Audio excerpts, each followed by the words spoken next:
7 novembre et j'ai un invité puisque aujourd'hui nous accueillons Christian Bauer. Christian, bonjour. Bonjour Robert. Alors Christian, tu es numéro 6 français, 2633 virtuel. Oui, alors mon top avait été à 2642, je dois être plutôt au numéro 7 puisqu'il y a les 3 2700, puis Vlad et les deux enfants, Romain et Sébastien Feller. On va commenter ensemble l'actualité. On va commencer par le Memorial Tal qui a débuté il y a 3 jours. Alors le Memorial Tal, c'est le rendez-vous annuel à Moscou qui se déroule au Goum, donc sur la place rouge.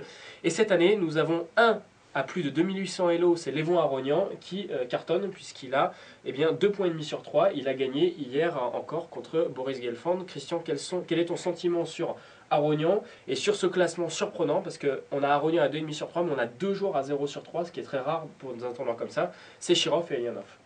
Oui, donc Aronian avait déjà très bien joué la Coupe d'Europe à laquelle j'avais participé en équipe espagnole et Hicham. Il avait été assez impressionnant et là il confirme son statut de 2800. Donc je suis plus étonné en fait par le très mauvais départ de Shirov et Elianov. Elianov est quand même un joueur très solide, Shirov peut être plus fantasque mais il a été quand même en forme récemment. Oui, c'est le jour et la nuit pour Shirov parce qu'il a vraiment démarré en trombe, je me rappelle, à Vikenzi avec un 6 sur 6. Et là, il commence avec 0 sur 3. Comment est-ce qu'on gère ce genre de passage à vide? Parce qu'il va jouer en fait seulement 6 parties maintenant pour essayer de revenir peut-être à 50%. Oui, en plus maintenant il est catalogué comme étant un des 2 clients du tournoi, donc tout le monde va essayer de le battre. Et effectivement, il a eu des hauts et des bas cette année avec un très bon Vaikanze. Et il a gagné aussi le tournoi en Chine, où il y avait Aronian, Kramnik et Wang Hao. Ici, j'ai un peu peur pour la suite de son tournoi. Donc à suivre, mes tournois très intéressants avec donc très peu de parties nulles rapides. On va passer maintenant en Chine et il y a un match qui a débuté il y a 2 jours entre Anatoly Karpov, 12e champion du monde, et Hu Yifan qui est bien sûr la star en Chine. Pour l'instant, après 2 parties surprises, Anatoly Karpov mène 1,5, 1,5. Il a gagné la première, il a fait nul la deuxième. Il n'a pas très bien joué au Cap d'Agde et là il vient en Chine et il mène au score. Ton sentiment sur ce résultat pour le moment en tout cas? Mais disons que comme Karpov joue très peu, le Cap d'Agde lui a certainement servi d'entraînement, et donc il est un peu plus chaud maintenant qu'il ne l'était. Bon, il a bien sûr de bons restes, mais il est surtout lent, et c'est son principal handicap. Ouais. Bah alors le Cap d'Agde, on va en reparler un petit peu plus tard. On va passer maintenant à un cocorico, parce que Anatoly Weiser est champion du monde vétéran. Le tournoi s'est terminé avant-hier en Italie. Et Anatoly a gagné au départage. Alors 4 joueurs terminent avec 8,5 points sur 11. Il y a donc Anatoly premier, Vlastimil Jansa, Didishko et Kaufmann. Et on va s'attarder sur la dernière partie qu'a gagné Anatoly. Il fallait absolument gagner pour au moins espérer le titre.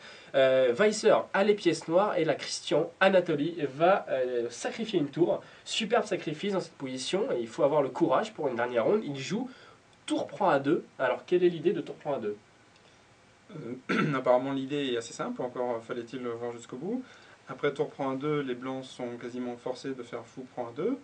Et après, au coup suivant, les noirs prennent le pion B2, tour prend B2. Donc là on attaque le fou A2 et fou D2. Donc, fou D2. en fait c'est un sacrifice de qualité plutôt qu'un sacrifice de tour. Cavalier G2 a été joué. Et là comment on gagne avec les noirs? Tour prend D2. Tour prend D2. On attaque encore le pion A2 et après tour prend E4. Et bien Tchaikovsky a décidé d'abandonner. Pourquoi cet abandon peut-être prématuré?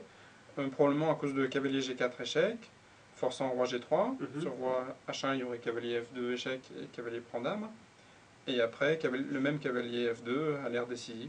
On attaque encore la dame H3 et la tour E4. Et la tour E4. Voilà. Donc gain et donc très belle performance d'Anatoly Weiser qui remporte un titre majeur dans sa carrière. Donc bravo à Anatoly. On va passer à un autre championnat du monde, mais celui-là n'a pas encore commencé. C'est le championnat du monde féminin qui commence le 2 décembre en Turquie à Hatay. La question c'est qui va succéder à Alexandra Kosteniuk? Est-ce que c'est Kosteniuk qui va l'emporter? Ou bien, une des sœurs Kozintsev, parce qu'on sait que Nadieja n'est pas qualifiée, Tatiana joue, mais attention, il y a bien sûr Hu Yifan, il y a Konero, il y en a plein d'autres. Christian, quel est ton sentiment sur peut-être la possible championne du monde? Tu les as vus de près au Cap d'Agde jouer notamment le trophée. Oui, j'ai vu que je connais un petit peu les sœurs Kozintsev qui jouent traditionnellement l'Open de Bienne, et où elles font des très bons résultats. Et je suis un peu étonné d'ailleurs que tu m'apprennes que Nadejda n'est pas qualifiée pour le championnat du monde féminin. qui m'a l'air très ouvert. Donc Nadija pas qualifiée parce qu'elle n'avait pas le même elo en 2008. Il reste quand même sa sœur Tatiana qui est 3e mondiale. Le championnat, comme tu l'as dit, est ouvert. Alors, on les a vus au Cap. Et tu as gagné le Cap d'Agde, l'Open du Cap d'Agde. Est-ce que tu peux nous raconter ton parcours? Alors, bon, c'était assez épique puisque j'ai joué la Coupe d'Europe avant avec mon complice Hicham. On a été obligé de rater la première ronde du Cap d'Agde et de revenir sur les chapeaux de roue en voiture pour arriver un quart d'heure après le début de la deuxième ronde. Ensuite, bon, je dois avouer que j'ai eu énormément de chance. Il y a 2 parties qui étaient bien compromises, mes rondes 3 et 5. Et ensuite, bon, ben, j'ai gagné. Ça s'est bien passé. Oui, c'est la suite, oui. Alors Christian, tu es joueur, puisque donc tu viens de gagner le Cap d'Agde, mais tu es aussi auteur et tu viens de sortir un livre qui s'appelle Jouer la Scandinave. C'est un livre de 300 pages, quelque chose comme ça. Alors pourquoi avoir choisi de commenter, d'analyser cette ouverture à la Scandinave? Alors l'idée à l'origine n'était pas de moi, mais plutôt d'Éric Prier, qui est le spécialiste français et mondial. Eric avait un peu de mal, disons, à écrire le livre, donc je l'ai aidé. Et puis au final, il m'a passé une bonne partie de ses analyses. Et j'ai travaillé pendant 6 mois sur ce livre, qui est une ouverture que je pense très intéressante pour les joueurs de compétition.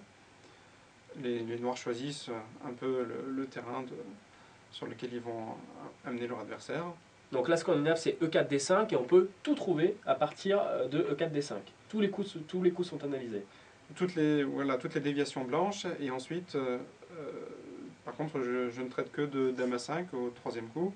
Donc je laisse de côté Dame D6, qui est la spécialité de Tiviakov, et Cavalier F6 au 2e coup. Donc peut-être jouer la Scandinave numéro 2 de Tiviakov.